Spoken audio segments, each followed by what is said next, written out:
Hello, everybody. Randy Patterson here with Boomerocity. You know, this month and this interview marks my 500th interview I've posted on Boomerocity.com. I've conducted others, some which have not made the posting, but as far as those that have been posted, this interview with the legendary Bobby Whitlock marks number 500. And maybe that's the Libra in me. I don't follow astrology, but I love symbolism. I love balance. And I think that's a Libra thing too. But wow, to have a great like Bobby Whitlock be my 500th posted interview is a big deal to me. Don't know what that would signal to you. But for those of you who don't dig deep into the background and stories behind music, Bobby Whitlock is one of those names that when people hear it in the industry, they go, oh, wow, Bobby Whitlock. He was involved with Derek and the Dominos. He's right there on Layla. He worked with George Harrison on his All Things Must Pass album. That's his harmonies in the background on My Sweet Lord. He sang and recorded and toured with Delaney and Bonnie, which was, of course, Delaney and Bonnie Bramlett. And you can find my interview with Bonnie, one of my earliest interviews on Boomerocity. What an incredible lady. But Bobby's been there and done that. He's worked with great names. He's written great music, co-written great music, recorded on a lot of that. And he's just a phenomenal legend and institution. So when the opportunity was presented to me to talk with him, because he had been on my bucket list pretty much since day one, I jumped at the chance. And what you're about to watch is just a very laid back, informal interview to talk about this award that was coming up that he is receiving by Beale Street, which is the Brass Music Note Award, or memorial type of thing. It's a star in the sidewalk on Beale Street, much like the Hollywood stars are in Hollywood. He gets his name and note embedded on Beale Street. He joins Elvis Presley, Isaac Hayes, blues great Bobby Rush. I mean, that's a Hall of Fame to be sure. And Bobby is now a part of it, long overdue, but finally happening. So we sat and talked about that and what all that means to him, his career, what he's working on these days, including his artwork. Just a great guy, laid back conversation. And I'm honored to have been able to talk to this man. So if you don't mind, after you watch it, please hit like, please subscribe if you're not already a subscriber. Please share it with your friends and ask them to do the same thing, because it is a good investment of your time if you're interested in all things great rock and roll. So without any further ado, here's my interview with the great Bobby Whitlock. Until next time, this is Randy Patterson with Boomerocity. Take care. Hello, Bobby. Hey, Randy. How you doing? So you got the best first, you see. Well, you both Beale are legends in my mind. I always hear great stuff about you. And I actually have wanted to interview you for years, Bobby. And it's every time I ask, you know, Carol and others who have worked with you, Carol Kay, dear friend of mine, we just couldn't get schedules worked out. So this is a big thrill for me. And Well, I see you got Beale Street all behind you. Yeah, well, you got Beale Street all behind you. That's why we're talking here, man. That's great.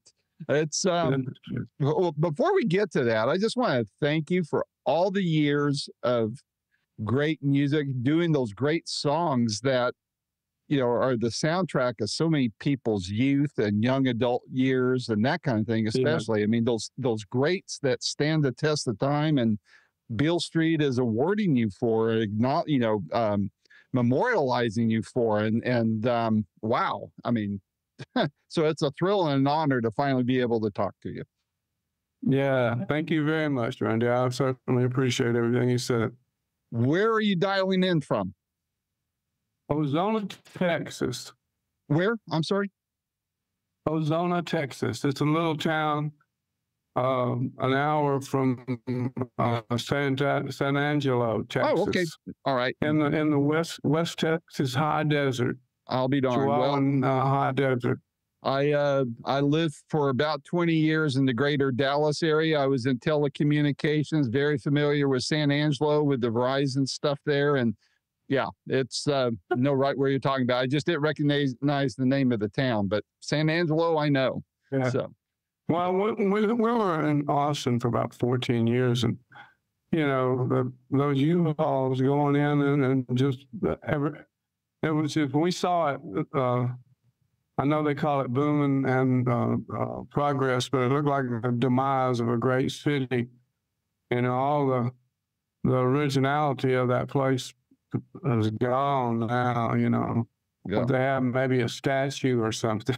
That's about it. Yeah. One club. But it was a really cool place to be.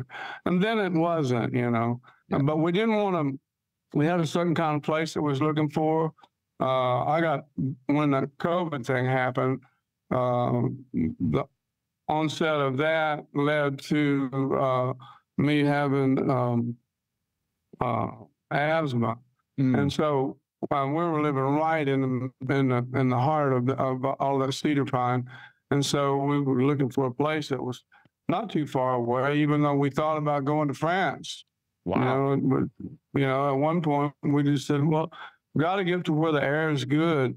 And then when we came out here and found this house and came out of here, and it's like 3,000 feet up, and so it's like clean air, ozone, so it's a clean ozone.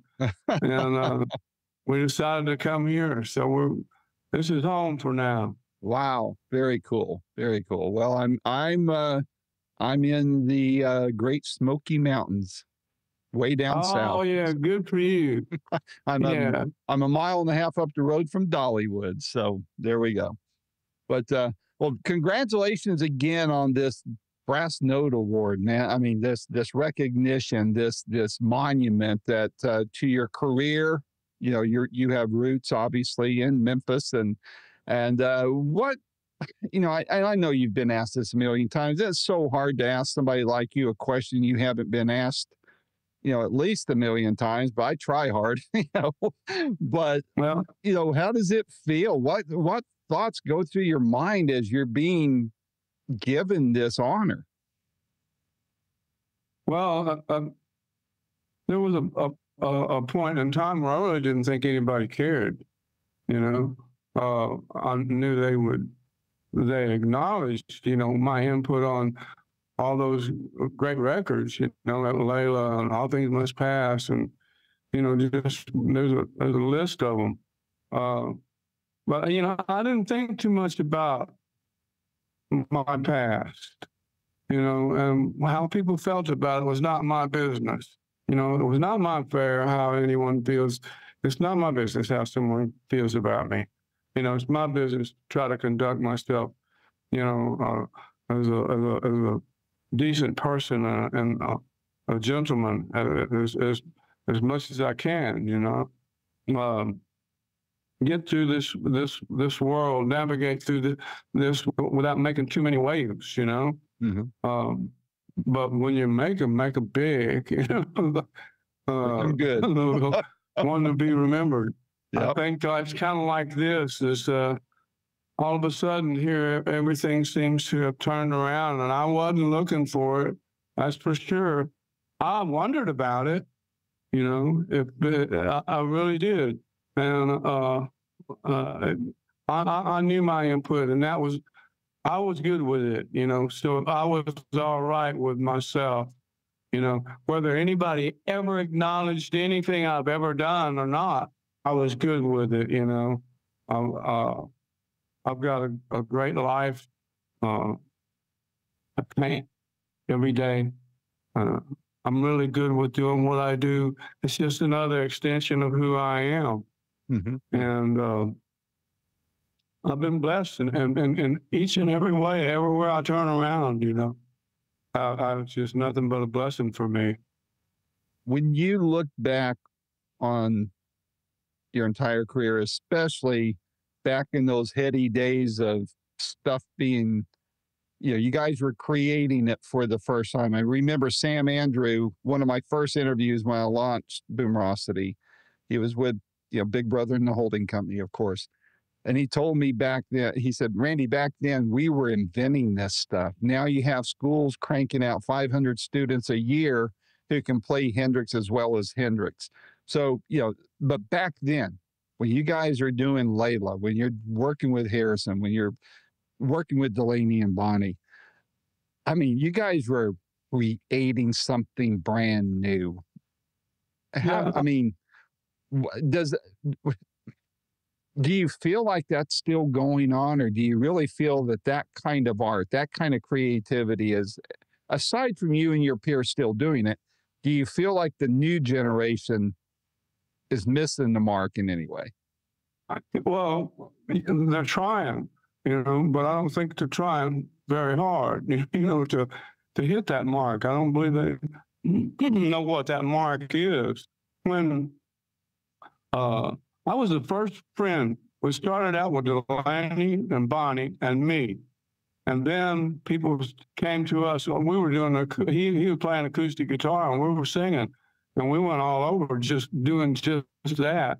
Then Leon wanted to be in, J.J. Cale, and, Jerry McGee on guitar, and Bobby Keys, and then Jim Price, and then Jim Keltner, and then Jim Gordon.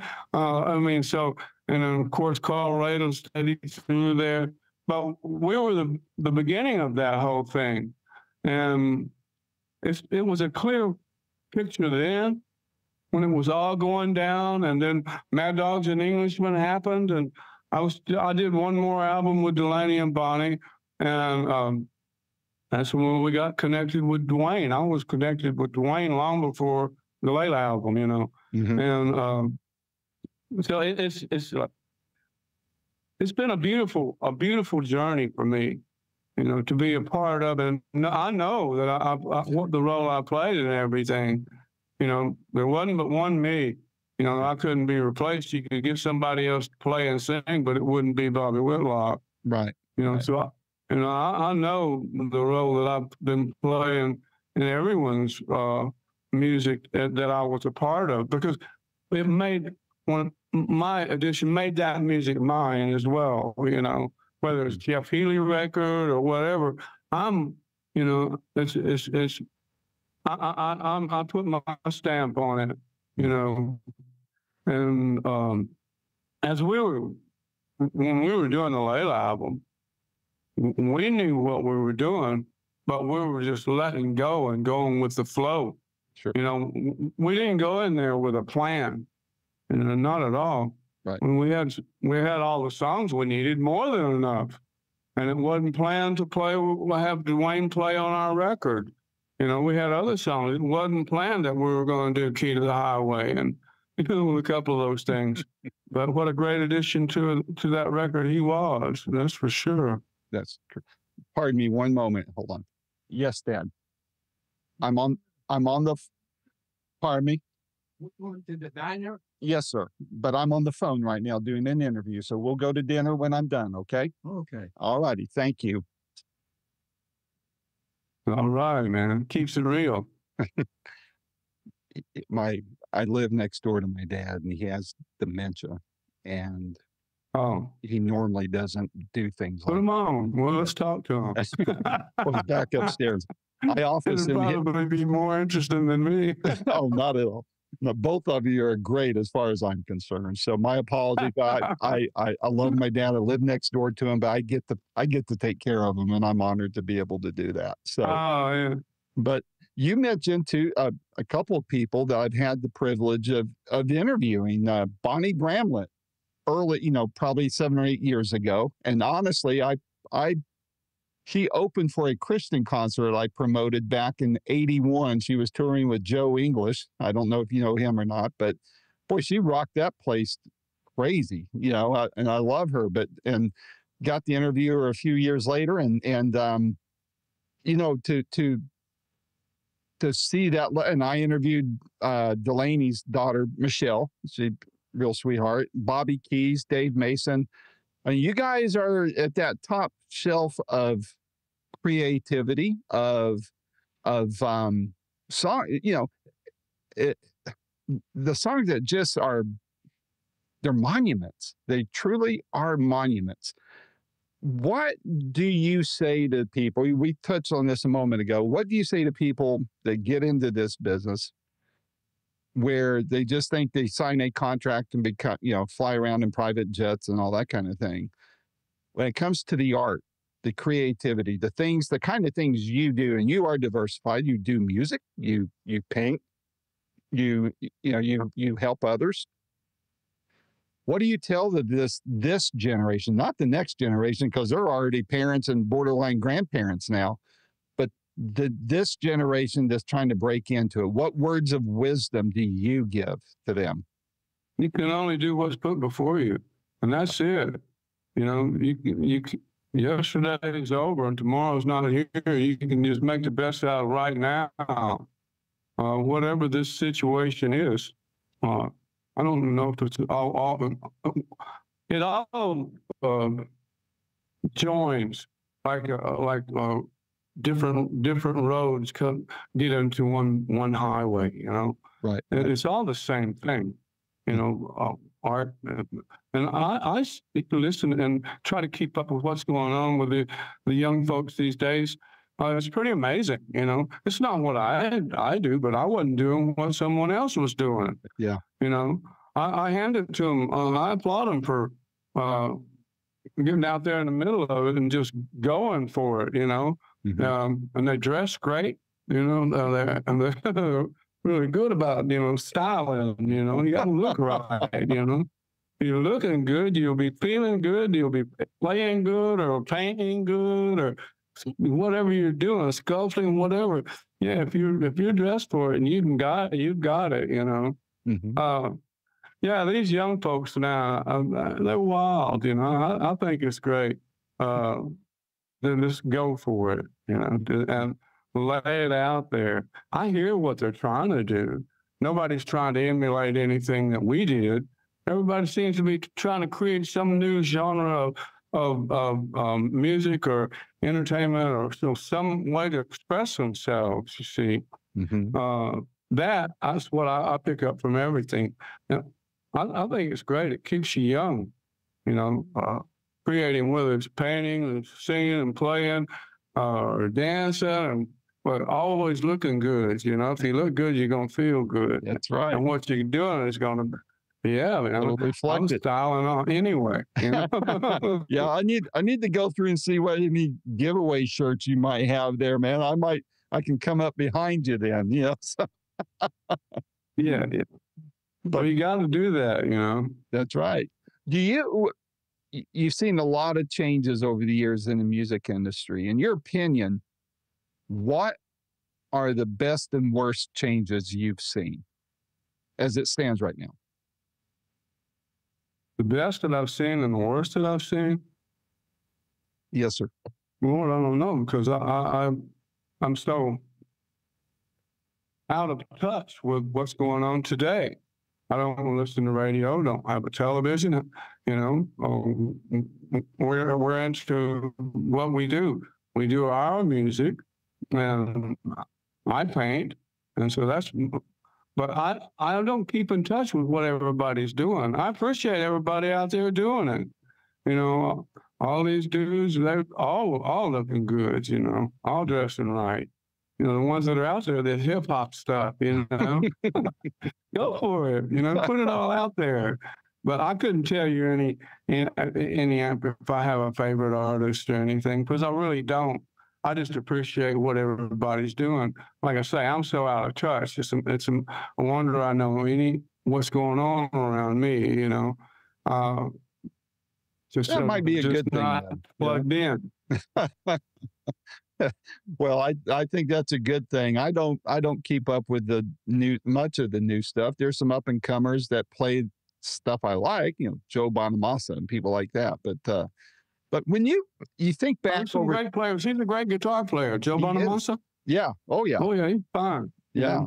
And I could name some musicians and the likes that I know, but I'm not keeping up with anybody. By the time you catch up with Joe Bonamassa, I remember when he was like 9 years old playing. I said he's going to be a huge, huge guitar player, and he is. He is.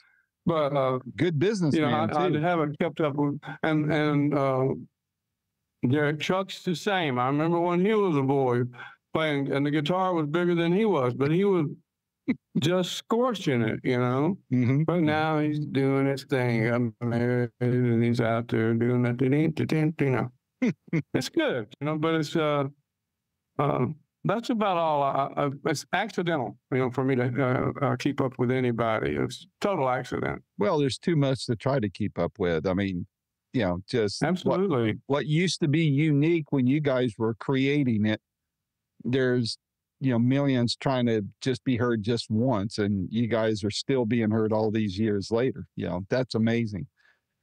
Yeah. As you are going to be awarded this next week, as we're recording this will post just before you're awarded the note. You know, I'm sure you've done some reflection, looking back, maybe even thinking of some of these names we've dropped earlier, you know, Delaney and Bonnie, you know, Bobby Keys. Gosh, what a fun guy he was to talk to. Wonderful man. I called him the Forrest Gump of rock and roll because he just was back there behind so many people. You know, Dave Mason, George Harrison, you know, Clapton, all these people. What, as you think about working with them, are there any memories in particular that just seem to keep coming back to you as you're heading into this award? Well, one is George and I doing My Sweet Lord. You know, I saw the other day it has 52 million and something plays. Wow. And nobody knows that's me singing in background with George. Nobody knows it's me playing pump organ and the hanging bells, you know. Mm-hmm. But that, I think about that. I remember he and I, we go, Hare Krishna, Krishna, Krishna, Krishna Vedu, Mother Shrama, and all these things. He had a list of all this when we was doing the backgrounds. And I sang all the second part harmonies. But I said, oh, what is all of these things? Voodoo Beja and all this stuff. He says, those are different names for God. I said, oh, wow. I said, my dad was a Baptist preacher, and we had problems with the one. And you better not use them in vain. One. There's like 12 of them, you know. But that's how I remember it as clear as a bell, standing in there with him, and he had that. He wrote all of them out, because I couldn't remember all that. He wrote them all out and was holding the paper there. You know. And I said, well, who are these guys? You know, but I can't remember the names of all of them. I think there was about 11 or 12 of them, you know. Yeah. Yeah. Modest drama and all. Mm-hmm. Was there of the that's the one memory that always pops up, you know. Now I could tell stories all day long about recording and with Dwayne and all that business, but no, that's and it's good. I have wonderful memories of all of that. As far as the big songs you've been involved with, and I don't want to pick the song for you. I would like for you to. In addition to the story you just told, is on any of the big hits, is there a story behind any of them as far as either recording it or fans coming up to you and telling you a story special to them of either what the song meant, what, you know, the meaning of that song to them, how they tie it to a key event? Is there anything like that that stands out to you? Well, a lot of people come up with and tell me what's going on and how this song has touched them or that song has touched them, but I didn't keep track of them at all. You know, I'm grateful and appreciate that I have had made a difference in their life. You know, I am. I'm glad that I've done what I've done and I'm doing what I'm doing. But just if I could just nail down one instance and one story, no, because it's a whole lifetime of all of that. You know, people naming their children, you know, all these different names. I mean, it's like after music that I've done, you know, and I know that Thorn Tree in the Garden was written about the loss of my little dog, you know, and that story has gotten out over the years, and it's people, you know, I can't tell you how many people have written to me thanking me for that song, and that it's about because they lost their, you know, their loved one, or their, it's not for just a dog, you know, it's about love lost, you know. Yep. Well, I love the version you and Coco did. That I really, that's top shelf to me. It really is. Well, that's my favorite stuff was what Coco and I were doing. Yeah, really. So you guys got anything new coming out in the near future? Well, we've done an album, all right, and we're sitting on that. But Coco is working on another album, another project of hers, and so I think it's movie oriented, and she's in the middle of that. It's pretty amazing. I mean, we're a real creative household, that's for sure. That's cool. Well, I'd love to interview her about it when that album's ready to drop, and anything new you have coming out. As far as Memphis and Beale Street goes, and you know you're getting ready to have your permanent mark there. What does Memphis in general and Beale Street in particular mean to you? Well, home. Yeah. You know, that's it. Even though I've tried time and again, they say you can never go back, and that's true. You know, I've tried time and time again to live at home. You know, where I came from. You know, but my home now is right here, and wherever Coco and I are, that's home. You know, and right now, home is in Ozona, Texas. Yep. Very cool. You want to talk a little bit about your artwork? What are you working on? Yeah. Anybody wanting to buy it all, or what? Tell me about that part of your creativity. I don't paint to for the money. You know, it's like I didn't play and sing for money. It's a good thing too, because now I gotta say, we did all right with the Layla album and all that, but when we were doing it for the love of it. And my painting is just another branch off of the same old tree, you know? And it's like when I finally locked into painting, it's as natural as singing and playing art to me, you know? It's just another extension. It's just music in a different form. As a matter of fact, some of my paintings, you can feel them, you know, like that way. There was a woman that wrote to me about 6 or 7 months ago, and she was talking about a particular painting, and she said that it made her cry, you know. And I told her, I said, I know the one you're talking about. I said, I had the same, you know, it did the same reaction to me. You know, when it was so powerful. And it's, because it's not, I don't think anything over or go through, well, I want to paint this or paint that. I don't know what I'm going to do. I don't know what I want to do when I have a brush in my hand. No one's ever seen me paint. You know, Coco hasn't seen me paint. But I don't know what's going to happen when I pick up that brush, or what color I'm going to use, or anything. I've got a chest that's full of paint, and I open it up, and it's like this intuition, you know, this voice tells me what to do and pick up on what to do here or there. And if I'm just following and doing what I'm instructed to do. You know, it's a total inner conflict, you know, a good way, but you know, I'm just along for the ride, man. You know, just like when I'm playing, you know, I don't think about what I do or don't know. I just do it, you know. And like with painting, it's not. I don't think that I've only been painting 5 years this month, you know. As a matter of fact, it was about the 5th or 6th of May. 5 years ago, I don't think about anything. I just do it. When it starts happening, I mean, sometimes I'm just like, I turn around and look at it and go, holy mackerel, can't believe this. Thank you, thank you, thank you. You know, so it's an incredible experience for me. And I don't know, I'm sure that I'm going to paint for the rest of my days on this planet.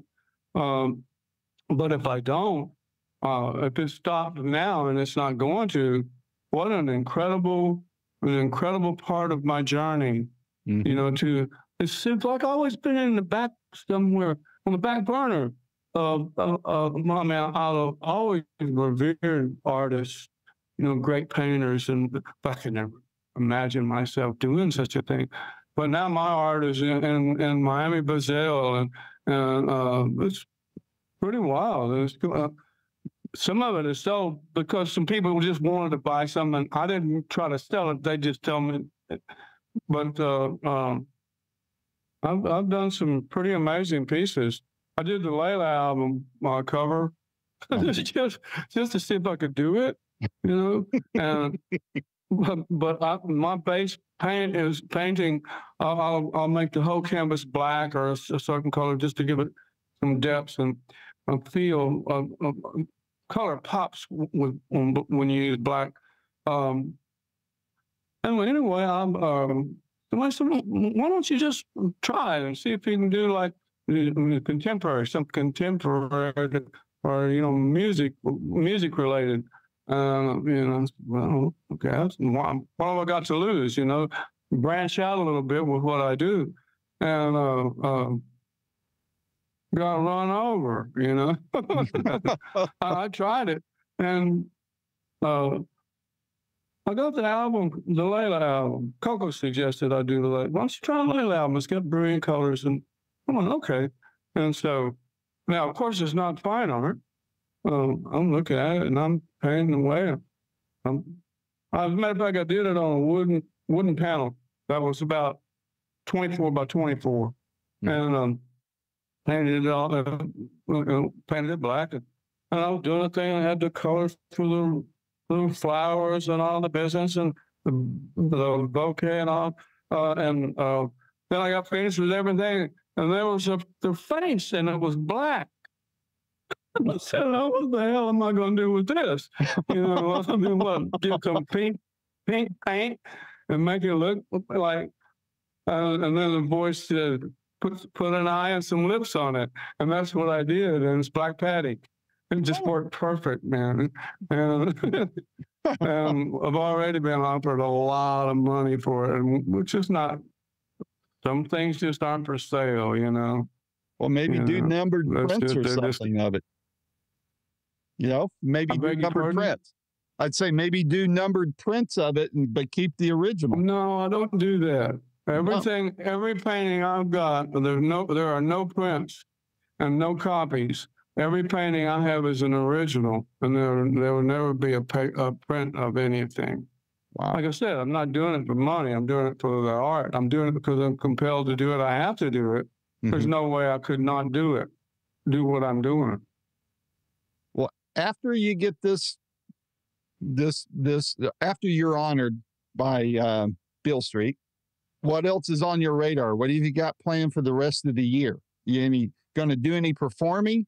New record? You mentioned Coco's record she's working on. What else have you guys got on your radar? I don't have a radar plan. I don't. I have no plan at all. With the exception of going through all this thing with the Beale Street, and when I'll be painting again, when all of that, when I come home, I'll go straight and start painting. So no, there's mention of me doing Layla, the Layla album with the San Angelo Philharmonic, you know, nice. But that's like 2 years away. Mm-hmm. But we're pretty wild, you know. And so if that happens, that's great. You know, if I'm supposed to do it, I'll be doing it. You know, if I'm not supposed to be doing it, I won't be doing it. I'll be, you know, doing what comes natural and what feels right. Mm-hmm. And I'm flattered, that someone asked me, and this was before them finding out about Beale Street or anything like that.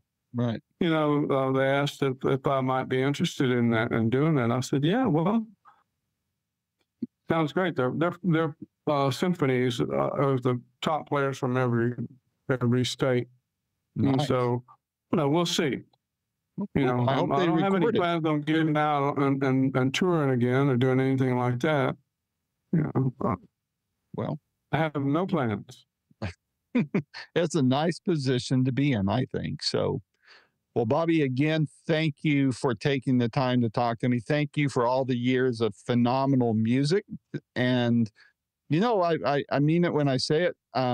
If anything you have going on, whether it's another award that I'm sure you'll richly deserve, if you have a new project coming out, some special art you want to talk about, Coco's album, any future work you guys do separately or together, my door's always open. I know I'm not the biggest thing in the world.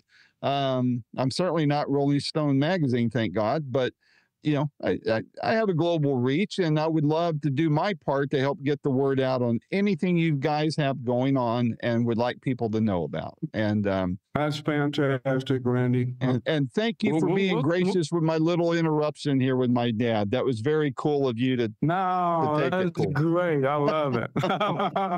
So hopefully I get to hug him around the next point. I do all the time because I know I don't have much more time with him. So that's I'm savoring the moments. And anytime you guys are going to be around or want to chat, I'm here for you, and I'll go through the process to make it happen.